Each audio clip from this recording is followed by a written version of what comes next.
Elias, General Legal Counsel at Dyer Lake Funeral Home in North Attleboro. Welcome to this episode of Live and Learn, a series of programs designed to be informative, educational, and upbeat, and always intended to enhance and encourage our personal wellness and awareness. This episode is called That's Not What I Thought, and it's about a few things you're probably pretty certain you knew, but I suspect there's a chance you might be a bit off about at least some of them. So let's get started from the top down. We've all heard that when you're outside in the winter, you lose the most heat from your head. I guess it's like a chimney. And that's why we're told wear a hat in the winter to keep all that heat from escaping out of the top of your head. The truth is, though, that we lose more heat from our limbs and our extremities than from our head. And so while wearing a hat in the cold certainly helps to keep you warm, and at the least it'll hide your bedhead on those brisk early morning walks, wearing gloves or a jacket is a lot more effective at keeping you warm. And wearing a scarf or earmuffs can also help more in keeping frostbite at bay from your nose and ears. And maybe you've heard that when a watched pot never boils, you ought to add a pinch of salt. The saying, "a watched pot never boils," is often attributed to Benjamin Franklin and his Poor Richard's Almanac, written in the 1700s. We know it means that time passes slowly when we're waiting for something to happen, especially if that's the only thing we're thinking about. So about that pot of water waiting to boil, does adding a pinch of salt make it boil faster? The short answer? No, not really. Adding a pinch of salt to water makes almost no difference to how fast the water will come to a boil. It's true that salt can raise the boiling point of water, though. But the amount of salt used when you're at home cooking is so small it really won't make any difference in how fast the water reaches a boil. To put it in perspective, if you add about an ounce of salt to about 5 quarts of water, the water will boil instead of at 212 degrees Fahrenheit, which is the boiling point. It'll boil at 212.072 degrees Fahrenheit.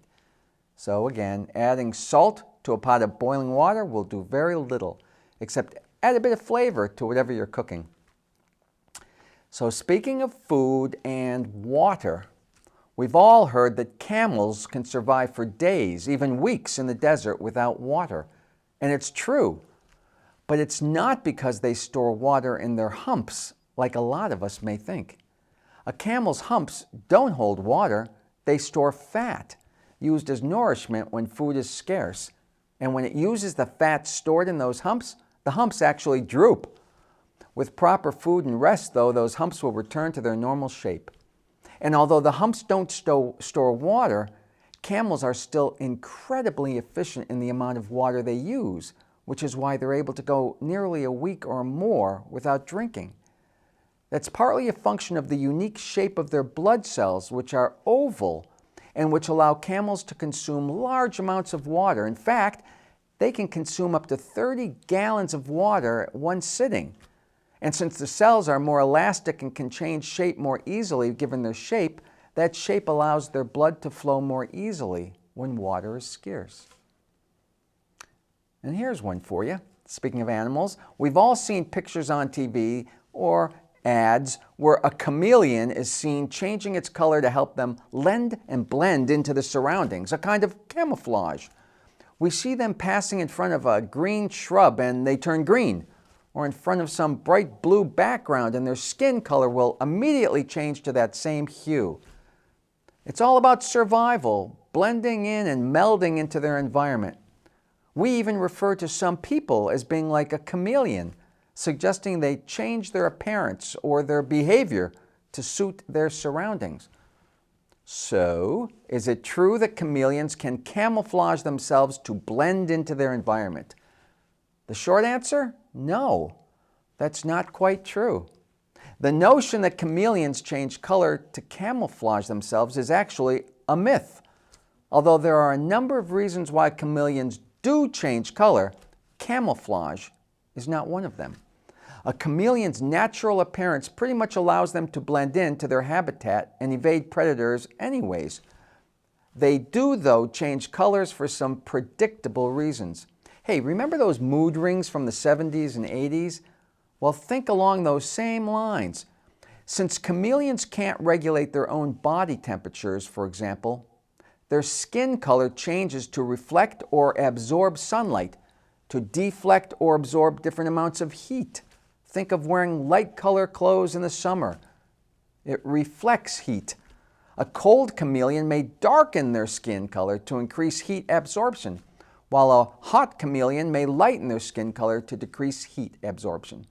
And sometimes the color change has to do with emotion, whether or not they're afraid, whether or not they are running in fear.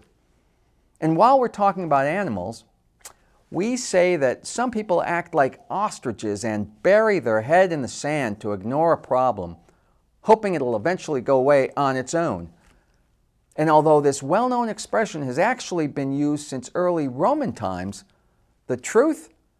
Ostriches don't bury their heads in the ground to ignore their problems. In fact, they don't bury their heads in the sand or the ground at all. But what about all those pictures we see of ostriches with their heads buried in the ground? Well, the answer? It's pretty logical. Starting point. The ostrich is a flightless bird, unable to build its nests safe above the ground and away from predators in trees, as other birds do. So they lay their eggs in holes dug in the ground. And to make sure those eggs are evenly heated, they'll occasionally stick their heads into the nest to rotate the eggs, which makes it appear as if they're trying to hide or bury their heads. By the way, as flightless birds, they can't fly away from their predators, so instead they're capable of sprinting away at speeds of up to 45 miles an hour, which is more than enough to outrun most of their foes. And here's one more truth from the animal kingdom. This one's about the wise old owl. We see depictions of owls everywhere in the media, from potato chips to eyeglasses, TV ads for Tootsie Pops that date back to the 60s but are still airing, even allergy medicine, Zysol, and travel planning, Travelocity. So are owls really wiser or more intelligent than other birds? Sorry to say, once again, the answer is pretty much no, they're not. Let's start with this fact. Owls, like hawks and eagles, are known as raptors, meaning they seize or grasp their prey using their powerful, sharp talons. Raptors are known to have acute hearing and vision, estimated to be 8 to 10 times that of us humans. And while it's a misconception that they can turn their heads 360 degrees, like Linda Blair in The Exorcist, many species are capable of turning their heads 270 degrees in either direction. And that's where the wisdom piece may have found its origins. It seems that in ancient Greek mythology, Athena was the widely worshipped virgin warrior goddess. She was the embodiment of strategy, wisdom, warfare, and technical skills, and she is often shown as the patron of heroes like Odysseus. Athena was also long associated with the owl. Some say that the association between Athena and the owl was based on the bird's strategy and skills as an effective hunter, qualities akin to many of the traits attributed to Athena. And the sight of an owl was believed to be a sign of favor from Athena.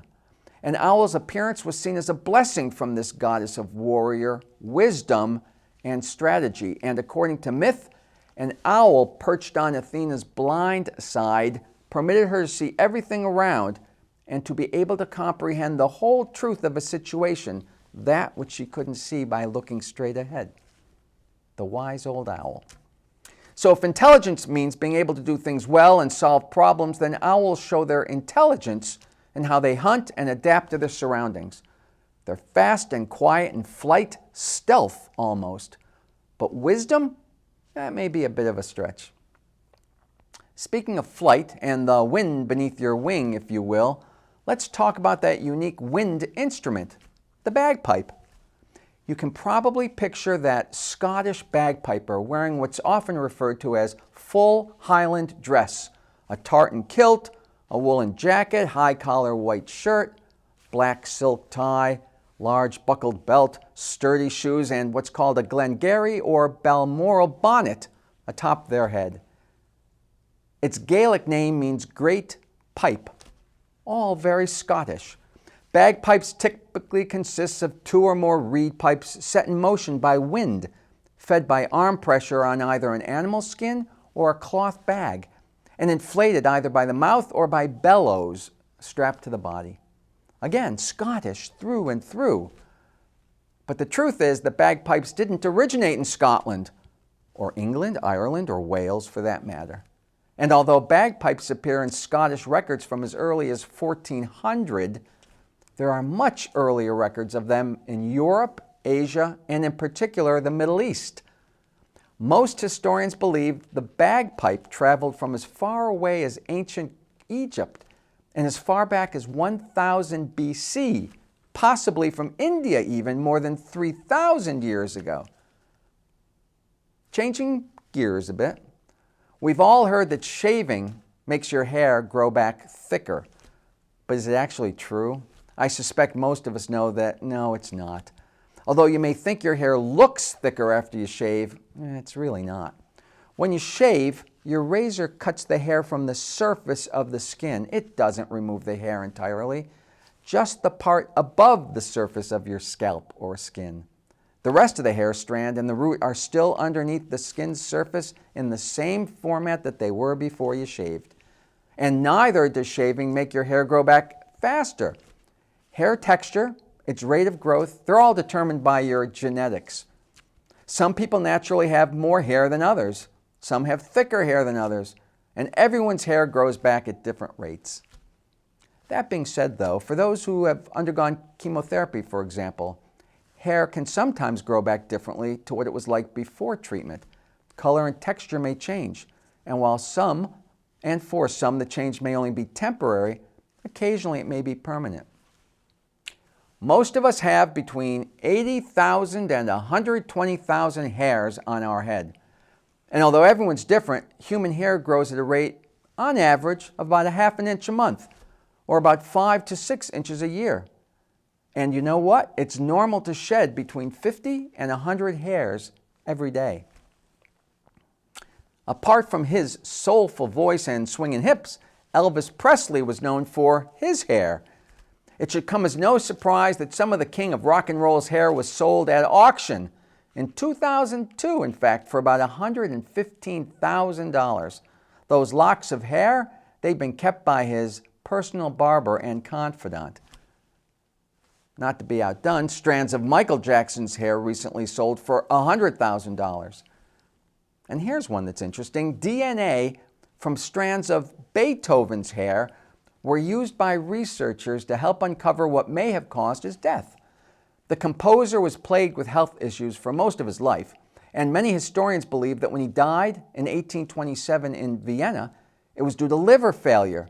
Analysis of several locks of his hair passed down through families and gathered by collectors appears to have revealed that Beethoven carried several genetic risk factors for liver disease, and they found traces of the hepatitis B virus, which can damage livers. It also seems his ailments were compounded by his apparent heavy drinking by the end of his life, all from a strand of hair. From hair to eyes. For over 100 years, the Royal Air Force, the RAF, has defended British skies. In 1940, World War II, the RAF is said to have experienced its greatest test in what was known as the Battle of Britain. Using science, ingenuity, and support from across the United Kingdom and overseas, the RAF defended the country from Nazi Germany's famed Air Force, known as the Luftwaffe. It's known as the first major fight entirely in the air, and Nazi Germany's first major military defeat. So, how is it that in the dead of night, the British Air Force managed to gun down the experienced German aircraft during World War II? Well, it was long reported by the former British Ministry of Food that the key to the RAF pilot's success was eating carrots. Yes, carrots.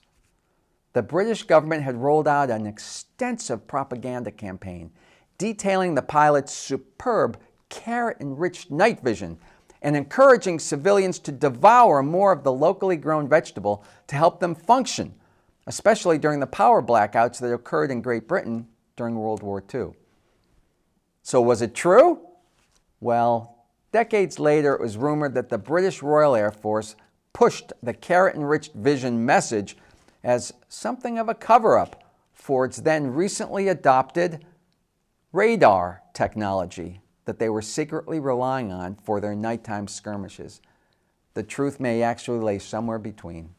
But that begs the question, can carrots really improve your eyesight? Short answer, yes and no. First, the no. Carrots probably won't improve your visual acuity if you have less than perfect vision like me.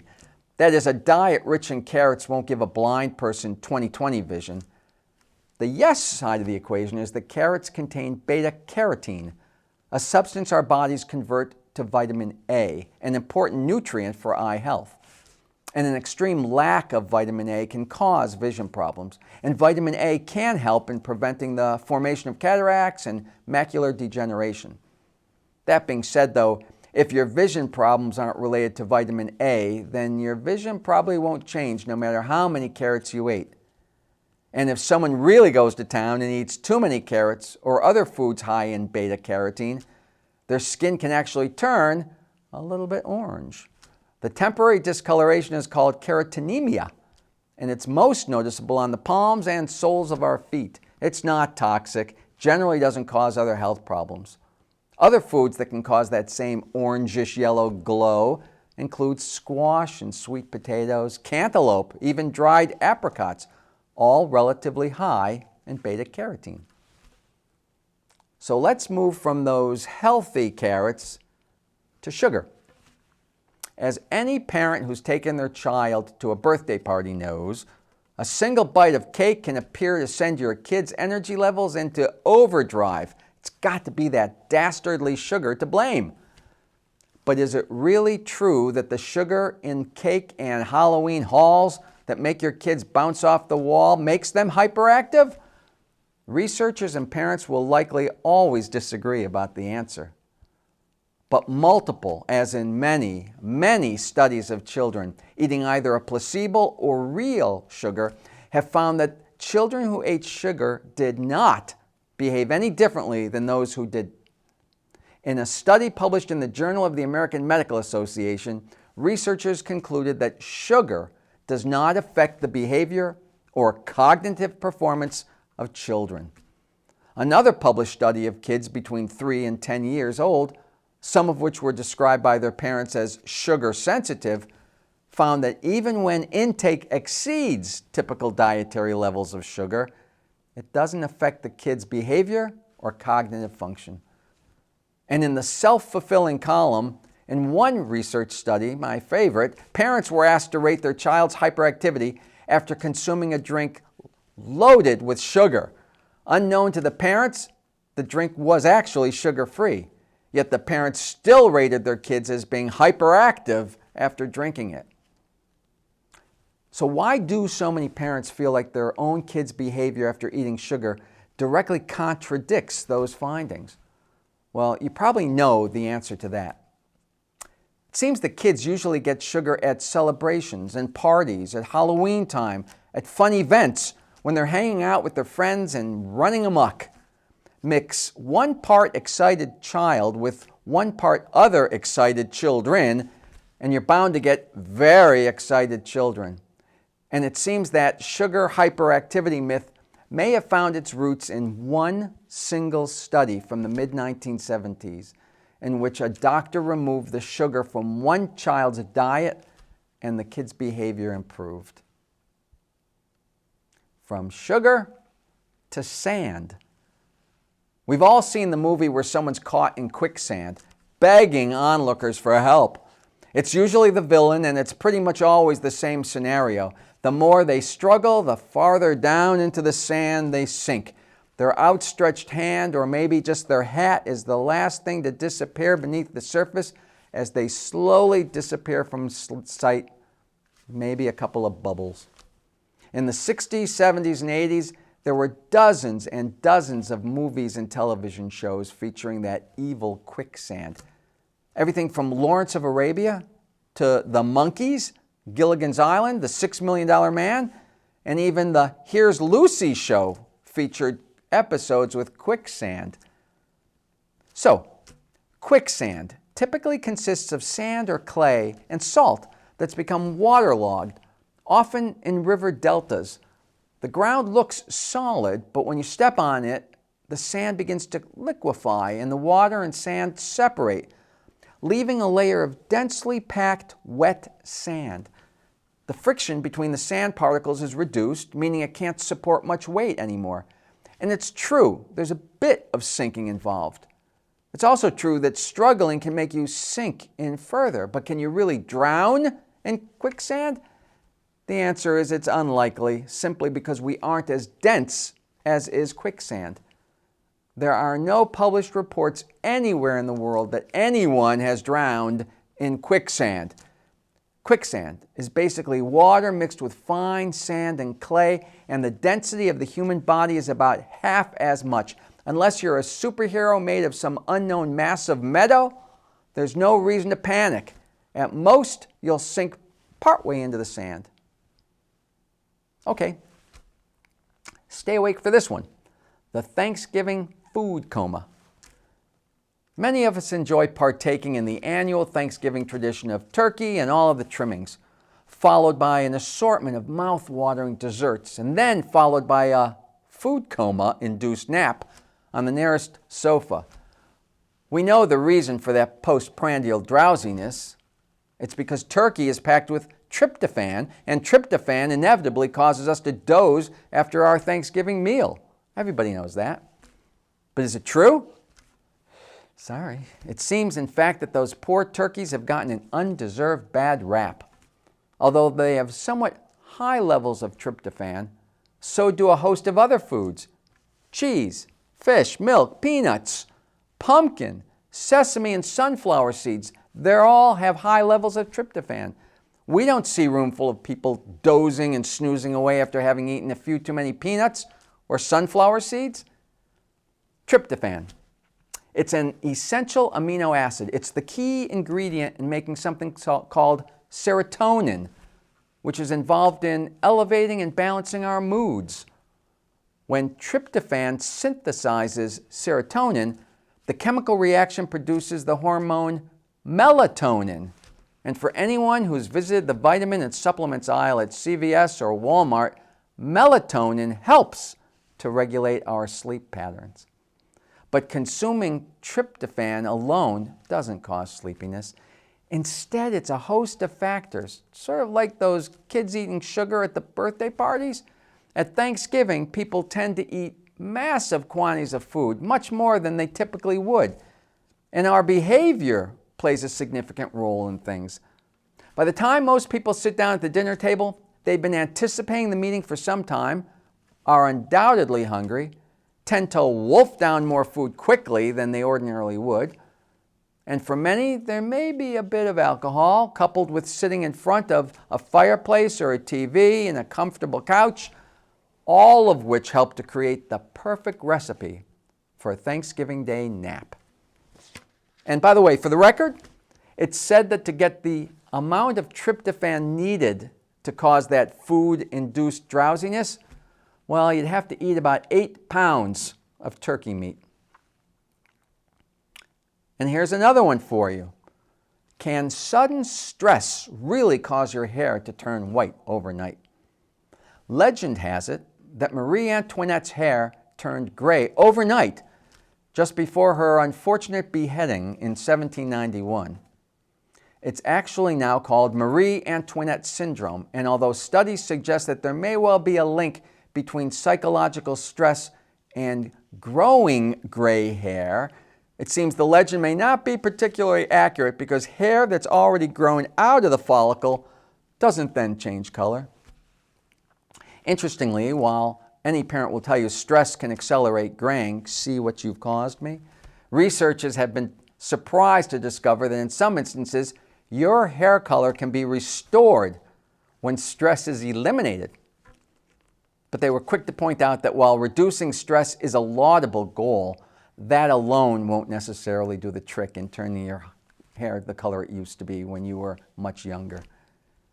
Along with the wisdom, experience, and accomplishments that come with getting old, there are changes that occur in our outward appearance besides gray hair. Age affects every nook and cranny of our body, but it seems that changes in our faces are at the forefront. Normal body growth, including our bones, typically stop after our teenage years and early 20s, somewhere between the ages of 17 and 25. At that point, we're about as tall as we're going to get. Generally speaking, men will gradually then begin to lose about an inch of height between the ages of 30 to 70 every decade, and women will lose about 2 inches. After the age of 80, it's possible for both men and women to have lost an additional inch. The reason is primarily due to the cartilage between our joints. It seems it gets worn out, and osteoporosis can cause our spinal column to become shorter. That being said, although many say their ears and noses grow as they age, that's not quite true either. They don't grow. Sorry to say, they do droop. Just another depressing affront to our appearance as we get older. And the villain, it seems, is in large part gravity. To really make your day, while your nose begins to sag, your cheeks and lips begin to lose volume, making everything from your nose and ears to your other facial features look comparatively larger than when you were younger. Sorry. Speaking of faces, we're often told never judge a book by its cover, that you can't judge someone's character, trustworthiness, or intelligence based on your first impression of them. Is it true? It's said that it takes less than 1/10 of a second to form an assessment of someone's face. Those first impressions predict all kinds of important characteristics, not just physical attractiveness, and can influence our attitudes and behavior towards others. Studies have frequently found that regardless of whether our initial assessments and predictions are accurate or not, we stick to them. It's called first impression bias. Even if we're given more time than that 1/10 of a second to judge the attractiveness of a face, we're unlikely to arrive at a different conclusion later on. And in one well-published study, researchers found that if a person is described as intelligent, industrious, impulsive, critical, stubborn, and envious, in that order, people form a more positive impression of them right away than when those same descriptive words are provided in the reverse order. That is, leading off with intelligent and industrious rather than envious and stubborn. Information received first tends to overshadow information received later, like a first impression. That first impression bias causes us to place undue weight on first impressions and early experiences with someone, so that if our first impression is particularly positive, then assessments about the future tend to be unduly positive, and vice versa. And here's something interesting. It seems we have a tendency to overgeneralize when we first meet someone. When we think we detect a smile, no matter how fleeting it may be, we not only think that the person is happy right then, but also that they are a happy, sociable, and nice person in general. And we can often wrongfully jump to the conclusion that we're dealing with a nice person just because we detected a smile when we first met them. It's called the halo effect, the tendency to allow one specific trait or our overall first impressions of a person, that glimmer of a smile, to positively influence our judgment of pretty much all of their other traits. An attractive person is apt to be looked upon more favorably for their personality traits than one we find less attractive. I'm Jay Elias. Thank you for watching this episode of Live and Learn. I hope you enjoyed it. I look forward to your joining me again for another program designed to enhance and encourage your personal wellness and awareness. Until that time, remember, it's never too late to learn. And in words that have been attributed to the late musician Jimi Hendrix, knowledge speaks, Wisdom listens.